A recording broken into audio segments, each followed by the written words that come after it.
Hi everyone, Deb here, and I want to talk to you about the gathering of the saints.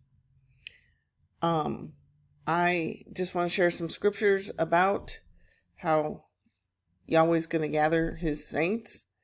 Um, there's a lot more about a gathering of his people than there are. There's like one harpazo scripture, maybe two. There's not very many.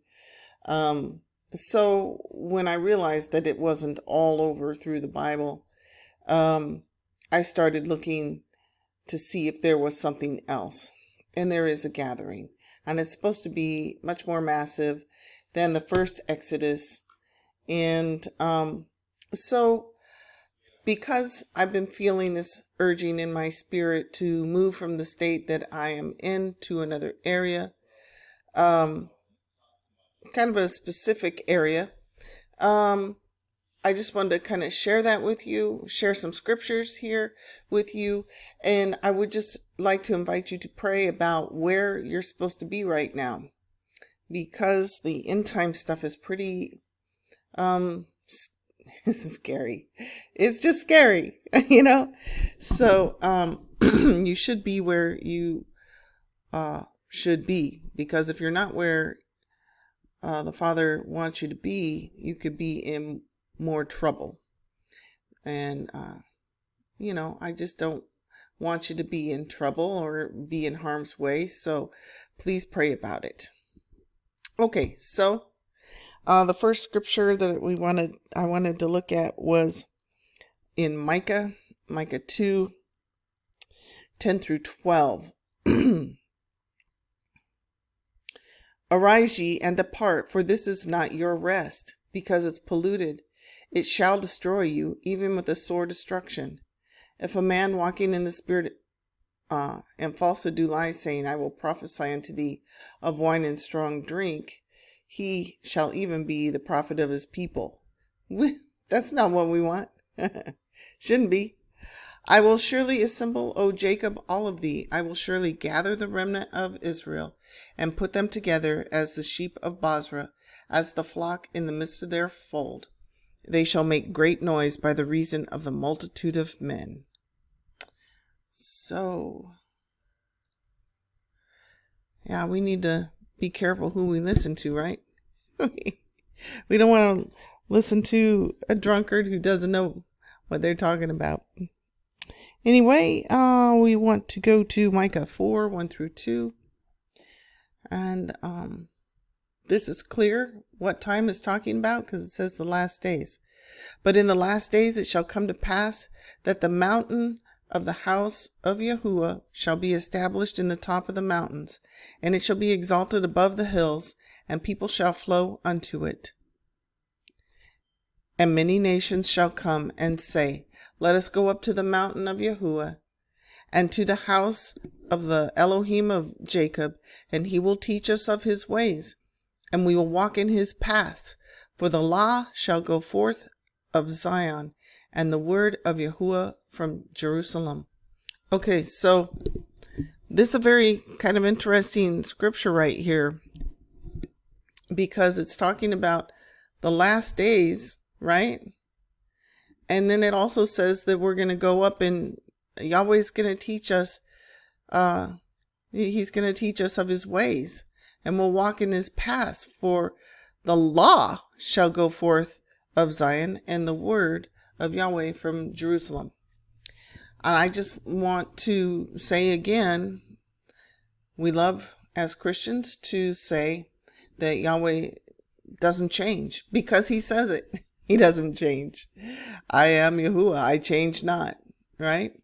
And we love to quote these things until it comes to the law, and then we want to say, oh, but we're not under the law, we're under grace.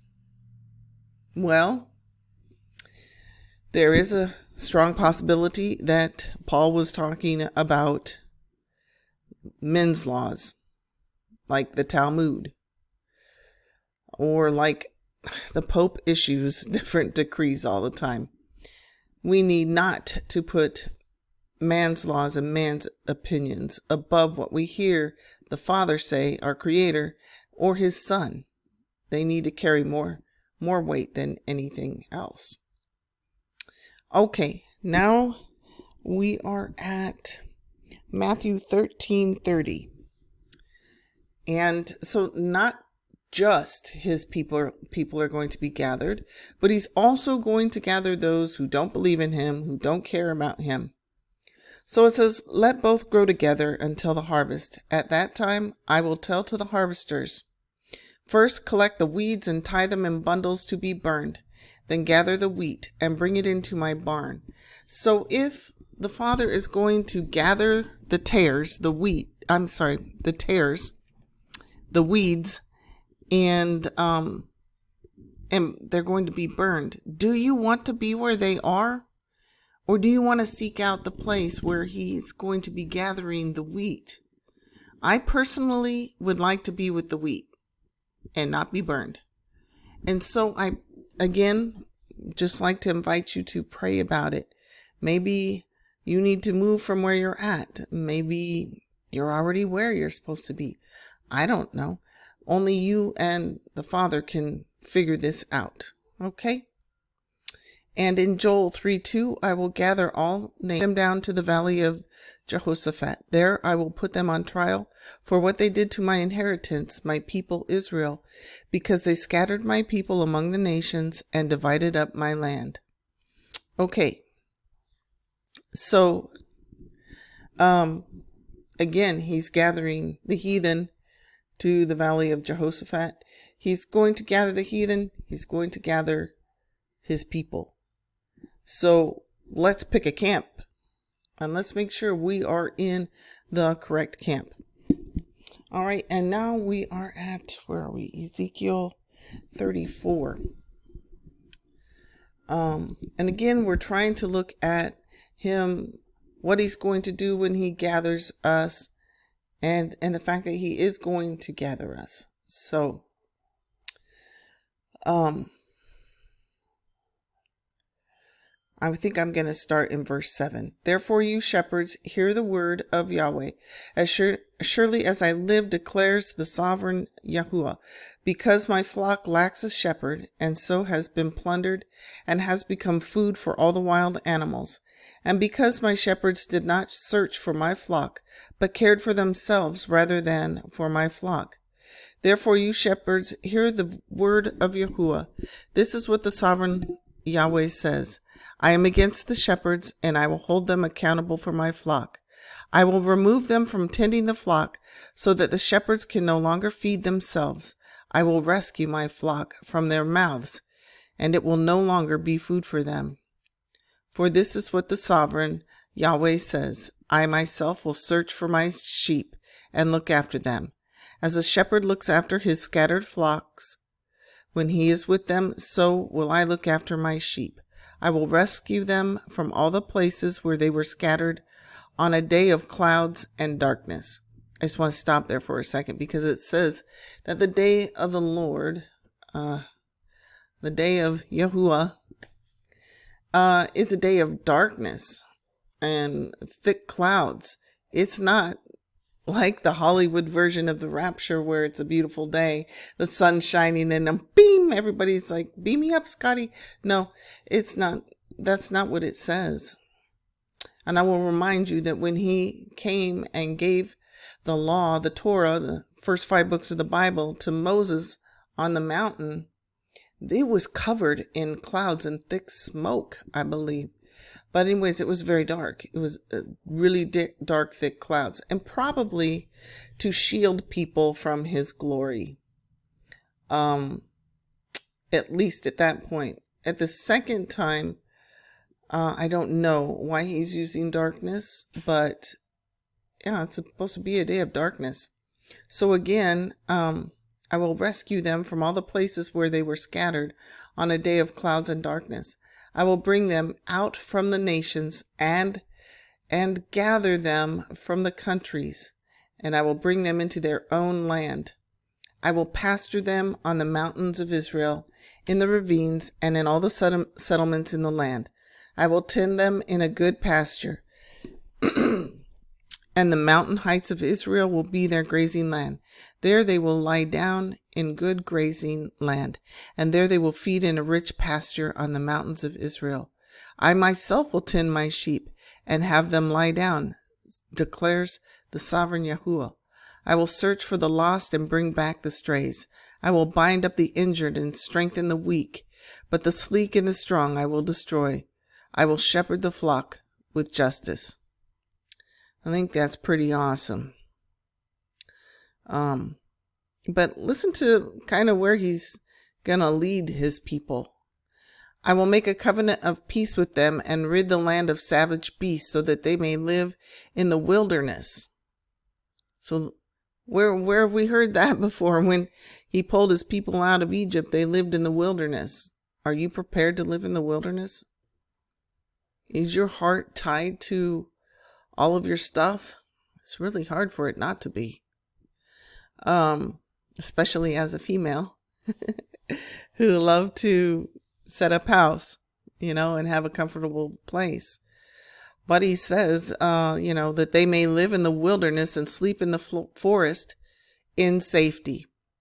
I will make them and the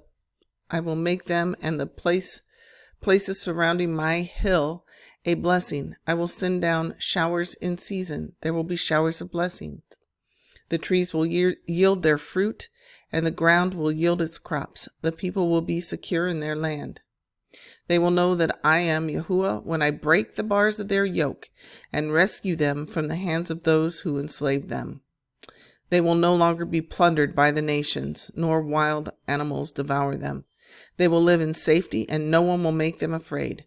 I will provide for them a land renowned for its crops, and they will no longer be victims of famine in the land or bear the scorn of the nations. Then they will know that I, Yahuwah, am their Elohim, and am with them, and that they, the Israelites, are my people, declares the sovereign Yahuwah. You are my sheep, the sheep of my pasture. I am your Elohim, declares the sovereign Yah. Okay, so that's pretty cool. I like that. It sounds good. I want to be there. Do you? I want to be there. All right. And then in Psalms 50, excuse me. I want to read, excuse me again, verses 1 through 6. The mighty Elohim, even Yahuwah, has spoken and called the earth from the rising of the sun unto the going down thereof. Out of Zion, the perfection of beauty, Yah hath shined. Our Elohim shall come and shall not keep silence. A fire shall devour before him, and it shall be very tempestuous round about him. He shall call to the heavens from above and to the earth, that he may judge his people. Gather my saints together unto me, those that have made a covenant with me by sacrifice. Okay, so I wanted to just point out a couple of things. The fact that it says, a fire shall devour before him. Remember what we read first, is that he's going to gather the weeds, the tares, and they will be burnt. So there's a fire that devours before him. And then he also want to point out this, that he may judge his people. I don't know about you, but I've been going through some judgment. Some people call it the time of Jacob's trouble. I believe that's what I have been going through. A judgment and some punishment related to that. But we are talking about the gathering of saints, so gather my saints together unto me, those that have made a covenant with me by sacrifice. Have you sacrificed anything as a covenant between you and he? I know I have. All right, now we are going to read Psalms 106, verse 47. Save us, Yahuwah, our Elohim, and gather us from among the heathen, to give thanks unto thy holy name, and to triumph in thy praise. I'm really looking forward to him gathering us. I pray for it often, that he will gather us. Okay, and I want to read in Isaiah 11, verses 10 through 12. And in that day there shall be a root of Jesse, which shall stand for an ensign of the people. To it shall the Gentiles seek, and his rest shall be glorious. And it shall come to pass in that day that Yahuwah shall set his hand again the second time to recover the remnant of his people, which shall be left from Assyria, and from Egypt, and from Pathros, and from Cush, and from Elam, and from Shinar, and from Hamath, and from the islands of the sea. And he shall set up an ensign for the nations, and shall assemble the outcasts of Israel, and gather together the dispersed of Judah from the four corners of the earth. So, here's another scripture about gathering. You know, I'm just scratching the surface on these scriptures about gathering. So I really encourage you to look into this for yourself. But like I said, there's a whole lot more about us being gathered than harpazoed, rather than raptured. So please take this to the Father in prayer. And now we are at Isaiah 54. And I want to read verses 6 through 8. For Yahuwah hath called thee as a woman forsaken and grieved in spirit, and a wife of youth, when thou was refused, saith Yahuwah. For a small moment have I forsaken thee, but with great mercies will I gather thee. So, like I said, I've been feeling like I've been being judged and being punished for my sins. And so I feel like this verse 7, it really speaks to me. And I love it that he says, with great mercies, he is going to gather us. I'm very thankful for his great mercies. And in verse 8, in a little wrath I hid my face from thee for a moment, but with everlasting kindness will I have mercy on thee, saith Yahuwah thy Redeemer. Yay! Oh, everlasting kindness. Yes, I'm looking forward to that. And Mark 13:27, and he will send his angels to gather his elect from the four winds, from the ends of the earth to the ends of heaven.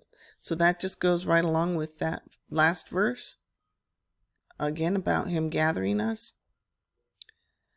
And this is Jeremiah 23, and we're going to read 1 through 4. Woe be unto the pastors that destroy and scatter the sheep of my pasture, saith Yahuwah. Therefore thus says Yahuwah Elohim of Israel against the pastors that feed my people. Ye have scattered my flock, and driven them away, and have not visited them. Behold, I will visit upon you the evil of your doings, saith Yahuwah. And I will gather the remnant of my flock out of all countries where I have driven them, and will bring them again to their folds, and they shall be fruitful and increase.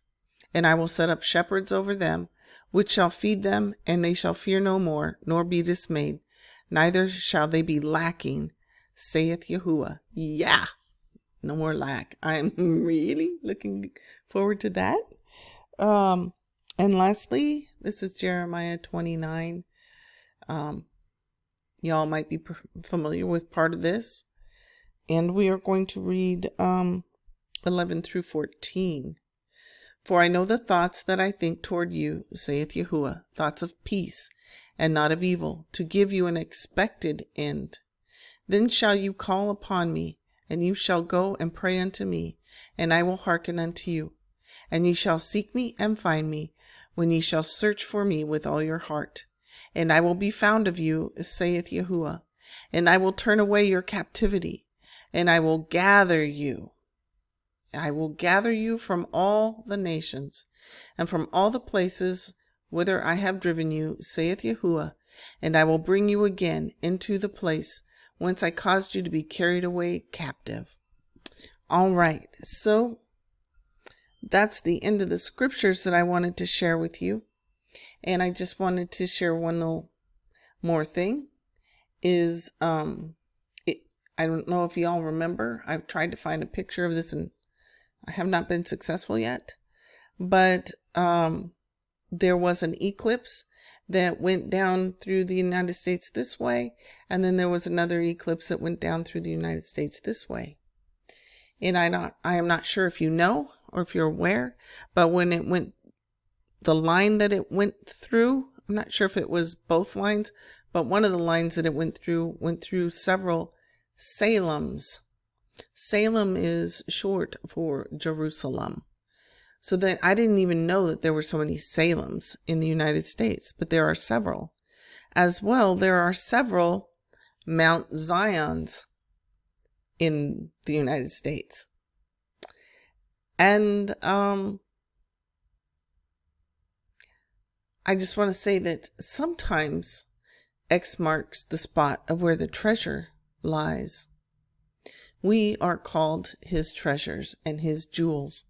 And if you read in Revelation, when New Jerusalem comes down to earth, it is made up of the saints. It is the saints that make up Jerusalem. I'm sorry, the New Jerusalem that comes down from the heavens. And if you read about how it's made up of all kinds of precious stones. They are not the stones that we consider precious right now, but I think it's called isotropic and non-isotropic. But all of the stones that are in New Jerusalem mentioned, and also that are on the breastplate that the priest wore for all the tribes, if you shine a particular kind of pure light, I want to say it's isotropic, on these, then all this brilliance comes out of them. But if you shine that same kind of light on the things that we hold valuable now, rubies, diamonds, they do not. They don't have the brilliance, which I find fascinating. Yeah. So if you're trying to be a diamond, you might not want to be. You might want to be one of those rocks, one of those gems that were in the breastplate. And since it's been a few months since I've looked that up, I can't remember exactly which ones they are. So I would encourage you to look up that too. I hope I gave you some food for thought and some things to pray about. And I pray that he will gather you and that he will gather you to a safe place. Shalom.